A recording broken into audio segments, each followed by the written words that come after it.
2029, for being here. We want to welcome a new board member, Kelly Coleman. And I'm sorry we don't have the rest of the board here with you, Kelly, but we've got about three missing, I guess, right now. But anyway, we're welcoming you. We're looking forward to working with you. Appreciate it. Thank you. Okay, we're going to move to item 2, approval of the August 27th, 2018 minutes. Y'all have a chance to read them, look at them, any additions or corrections at all? If not, I need a motion to be approved. Jean? Second. Second, Matilda. All for, let's see your hand, Mayor, please. Motion carried. All right, item number 3, consideration of final subdivision. We're gonna wait just another minute here. Come in, fellas.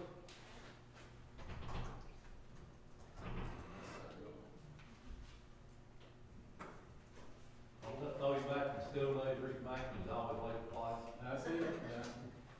They told me if I couldn't do it, to get out. Thank you.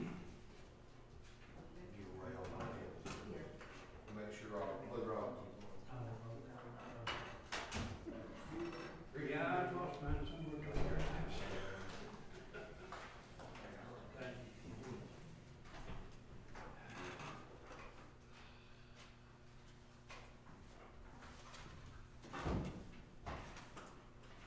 Okay, back to item number 3. Consideration of final subdivision plat of property located on 23 Miller Street, Worthing Division. Yeah, I'll let David pass this out and before we get started and read particulars of it. This is the David Worley subdivision, and what we're doing is we're creating one proposed new lot on property larger than 5 acres located at 323 Miller Street. The proposed new lot would consist of 0.29 acres and an existing residential structure. Would require a 14-foot right-of-way variance from the Board of Zoning Appeals, however, it is an existing street. It's served by a 6-inch water line and 8-inch sewer line, complies with all other subdivision regulations. It's served by a lot of cut through too. Well, I'll tell you that. Cut through, lines and overtaking everything there. Any other questions on this? Yeah, and the BZA will be directly after this to approve it. It meets all the setbacks and everything else, right? Everything other than the right of way, yes, sir. I make a motion to approve it. Motion by Robert, second by Jean. Again, all for, let's see your hand in there, please. Motion carried. Is that unanimous, Mr. It Chairman? was, yes.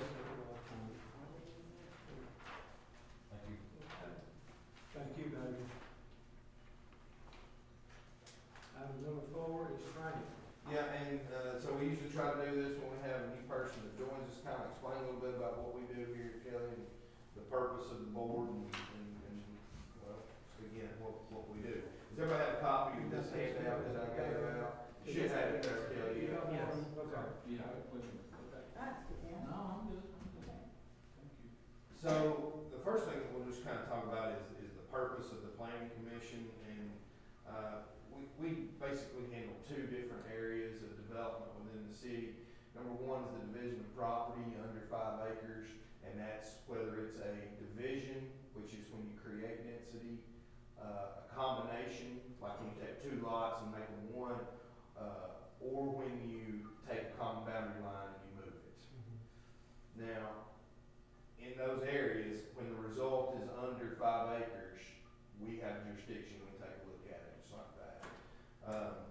If you got 2 10-acre tracts and you divide them into 2 5-acre tracts, we don't have any say in that. Our territory is anything that's in the municipality, within the city limits. If you're out in the county, you're in the county's jurisdiction. We are the supreme authority in that regard. Any decision that we make on a subdivision plat, the appeals is not to the county or the city council. The appeal would be to Chancery Court. The checks and balances kind of is the mayor appoints this board. So while we don't answer to the mayor or the city council, the mayor does, appoint. Your seat will be as long as you serve on the board of mayor and alderman. Everyone else serves, staggered 4-year terms. Okay? So that's, oh, and we also make recommendations in regard to the zoning ordinance and the zoning map. So while we don't, or we're not directly involved with passing ordinances or changing, or rezoning a parcel on the map, we do make the recommend, the process starts with us. And then we recommend it on up to the board of mayor and alderman. Okay, that's basically what we do. So, we'll just talk about the powers and duties of local planning commissions. Basically, I'm not gonna go over all those dates, you guys can read that, but just some good local stuff. In 62, Livingston forms the Livingston Municipal Regional Planning Commission, starts a contract with Tennessee State Planning. 63, subdivision regulations were adopted. 72 is the first zoning ordinance. 2007, the Municipal Regional Planning Commission is renamed the Livingston Municipal Planning Commission. And then it just says there, what is planning? It says planning can best be described with 3 questions. Where are we going? Where are we now? And how are we gonna get there? And I almost forgot the most important date. It should say October 2009. Livingston begins contract with Tommy Lee, best player they ever had. Forgot that. I forgot to add that. So we just celebrated our 9th year together. Time flies, don't it, Gene? Yeah, it does. All right, so it talks about why plan, and it just says planning supports the land use controls established by subdivision regulations and zoning to ensure that future development of the land is done in a way that will best serve the community. That's what we do. Who plans is the Livingston Municipal Planning Commission and the Livingston Board of Zoning Appeals, which is a meeting, the Board of Zoning Appeals, Kelly, is a board that, if you, either disagree with the zoning ordinance, the ruling of the codes enforcement officer, or if you want a variance from the code or have a special exception, you go in front of that board and they deliver a verdict. And they, like us, do not answer to the county or the city council. They are the supreme authority in what they do. And so the appeal from them would be to the Chancery Court as well. The Livingston Municipal Planning Commission is composed of 7 members. 5 shall be private citizens. 1 shall be the mayor or the mayor's designee. And if I'm not mistaken, Rebecca is the mayor's designee. And then 1 member of the board of mayor and alderman, which is Kelly. All citizen members shall be appointed by the mayor for 3-year terms with a term of 1 member expiring each year. So, what powers do we have? We prepared and adopt the official plan. The general plan may cover service that the municipality might provide. We adopted a transportation plan in 2008. I believe we also have a major thoroughfare plan on file, probably either in the registrar's office or in the clerk's office, and that basically shows the major highways that go throughout Livingston. Yes, sir. Just a quick question back on the member composition. Sure. At what point during the year does a term commence or expire? It's different depending upon when they were formed. I mean, it can be in any month. So it's not the same month of every year that No, somebody turns? Well, it could be, Mhm. but it's not required by state law. I'm sure Phyllis has got those terms and their expiration dates, or someone here does. So you said Shouldn't each, charge you. but each year, 1 member that's appointed will turn over? Well, could. If the mayor decides to reappoint, they can stay on as long as. Yeah, and the difference between the city planning commission and the county planning commission is the members serve at the behest or the pleasure of the mayor. So there's no confirmation. Like in the county mayor appoints and then the commission confirms. Okay. So, All right, thanks. no problem, my pleasure. So we've prepared and adopted the general plan. We've kind of went over that. Hello, Rebecca, do you need an agenda? No, I'll give you some training documents, though.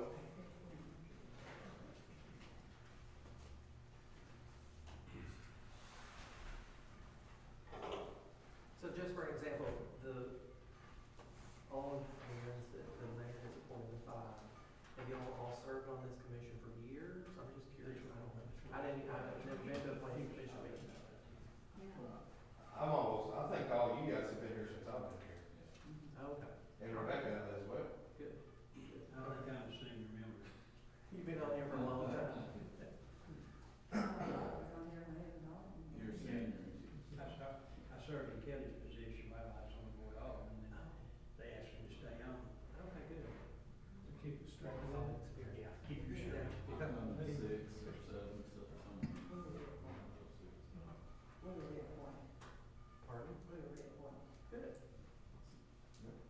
All right, so the second thing is make advisory reports and recommendations to all public officials and agencies regarding the general plan and development area.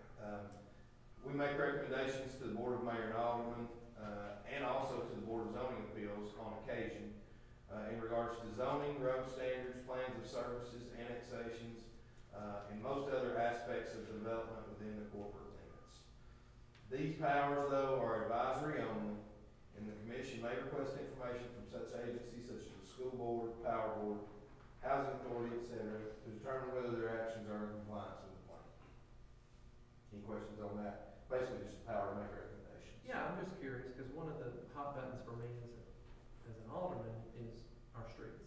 So I'm just curious, it says in here, this board makes recommendations as it relates to road standards. Do we ever do that? Well, we don't make recommendations as to what roads the city works on. But, there is road standards in our subdivision regulations that say what new city streets should look like before they are adopted. And what I mean by that is how wide they gotta be, how thick the base is, how thick the asphalt is that go on top of them, things of that nature. So yes, we do make So we have recommendations. those standards somewhere. Yes, correct. And I'll get you a copy I'd of like those. to see that. They're We're in getting ready our, to do some, new paving in town, so. they are in our subdivision regulations. And so I'll make sure you get a copy of that and a copy of the zoning ordinance. He's got the zoning ordinance, we'll give him a copy of the subregs too. Okay, so this number 3 is mandatory referral, and, we actually exercised this on the widening of Highway 52, when it was going up there. We asked TDOT to come in and talk to us about this. So, what is mandatory referral?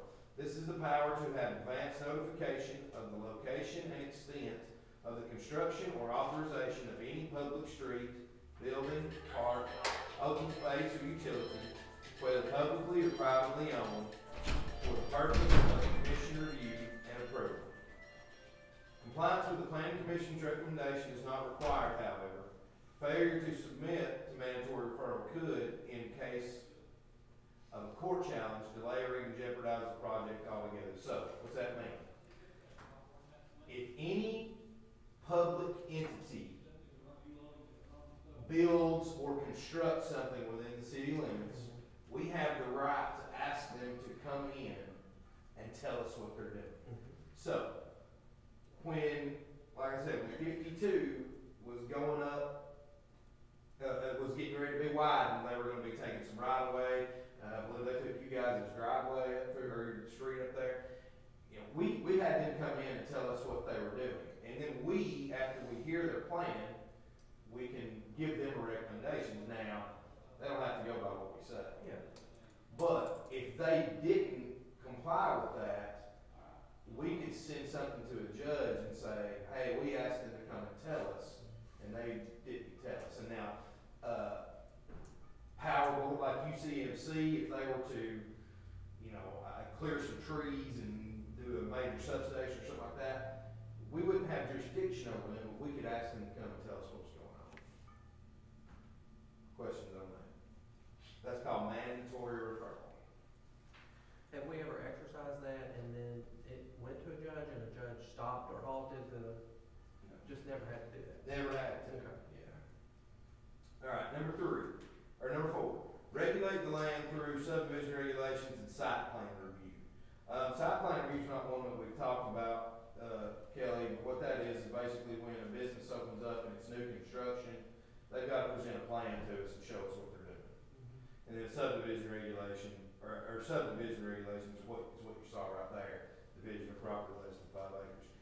The planning commission has absolute local authority in 3 areas: the approval of preliminary and final plats, the approval of site plans, and the adoption, amendment, and enforcement of subdivision regulations. That's the book that we have. If we want to change it, that authority lies with this board. If the zoning ordinance is changed, that is with the city council, and we recommend that. But with subdivision regulations, we have the authority on that, and we've not done that since I've been here, but we do have the ability to do that if the need arises. What would be an example of a subdivision regulation? Sure. So, subdivision regulations would say that a minimum lot size in an area is 20,000 square feet. Or that a minimum road frontage requirement is 50 feet. Setbacks, things of that nature. But we also have the zoning ordinance that does that too, so. We amend the zoning ordinance a lot more than we amend the subdivision regulations.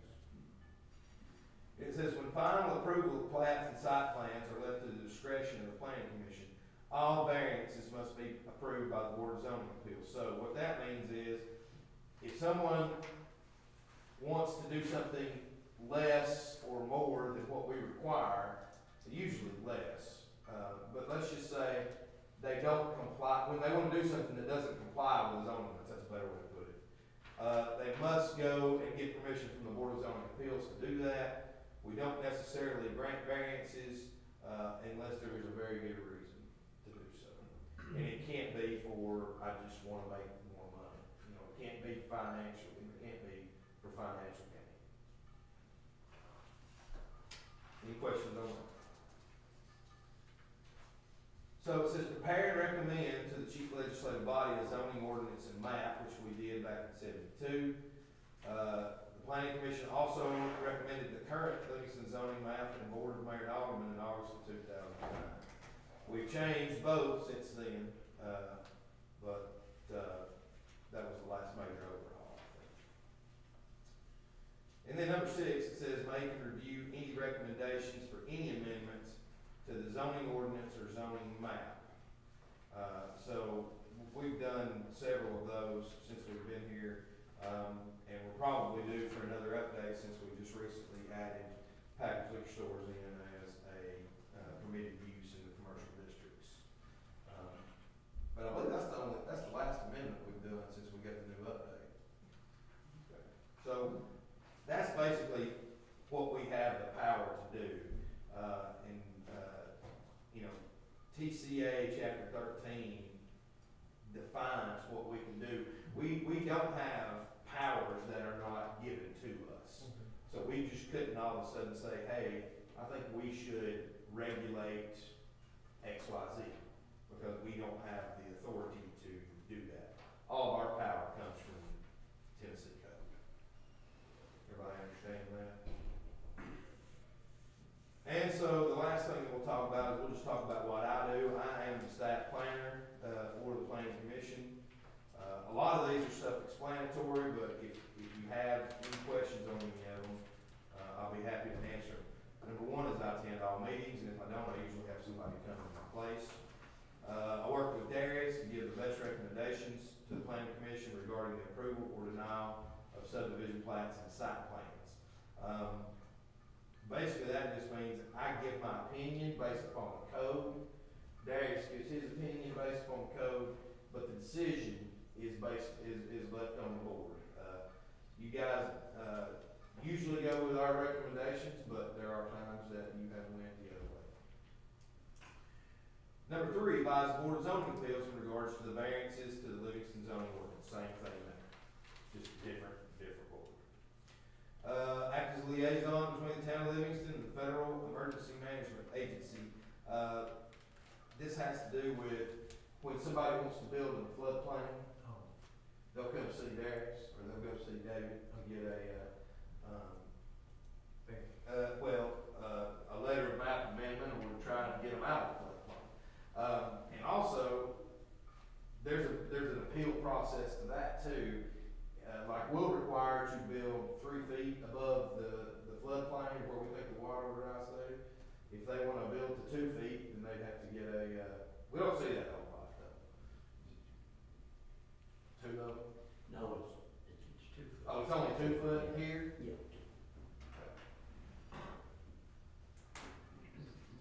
We assist with any mapping requests to the GIS process. Any of the maps that you see back through here, I'm pretty sure either the state or our office has created them over the years, and that's just kind of what we do.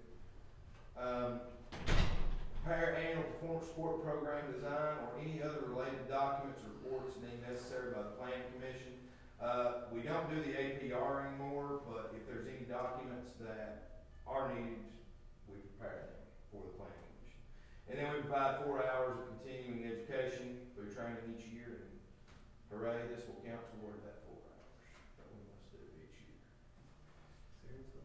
Yeah, we do that usually within the context of our meetings. And then it just says at the end, the recommendations that the staff planner gives are advisory only. The ultimate power of decisions of the planning commission board of zoning appeals. Pretty simple there. That'll do it, Mr. Chairman, unless there are any questions. Anybody? So, just to clarify, this is kind of the Bible. That is? So this is where it's from. Is that the new one? It's got The one that's yeah. got the big house? Good. Yeah. All right. All right. So, we'll try to get, and I'll get you a copy of the subdivision regulations too. I'm just curious. Okay. Any other business? Just a quick question.